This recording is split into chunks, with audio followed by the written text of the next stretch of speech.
Din olmasa dünyanı atmak, şərəfli və izzətli bir dünya yaratmaq.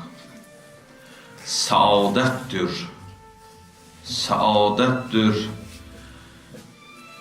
sən qurbanları tək, şəhadətlə liqaullahə çatmaq. Əziz rəhbərimizin sonuncu çıxışlarından birində biz Həzrət İmam Hüseyin Aleyhisselamın o məşhur sözün, ağanın o gözəl ağzından, gözəl səsi ilə eşitdik. Hansı söz idi? Ki İmam Hüseyin Aleyhisselam buyurub ki, mənim kimisi Yezid kimisinə beyət etməz. İmam Hüseyin Aleyhisselam 1400 il bundan qabaq bir qanun qoydu, bir xət qoydu. Bu qanun, bu xət mübarizə yolu qiyamətə qədər davam edəcək. Həzrət buyurmadı ki, mən Hüseyin ibn Əli, Yezid ibn Muaviyyət ibn Əbi Süfyana beyət etmirəm. Şəxsi məsələdir? Yox. Bir xət qoydu.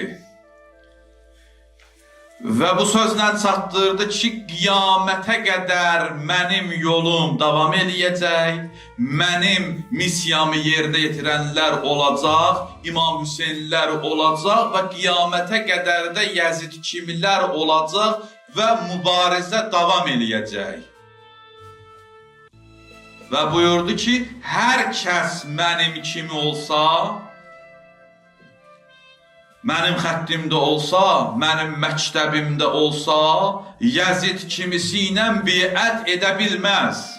İmam Xameneyi, rəhmətullah aleyh, Cəddi Hüseyin ibn Əli kimi izzətlə yaşadı, bir ömür izzətlə cihad elədi, zülmə qarşı etiraz elədi və izzətlə Cəddi Hüseyin ibn Əli kimi, İmam Hüseyin kimi, izzətlə də şəhid oldu. Hər adama nəsib olmur bu.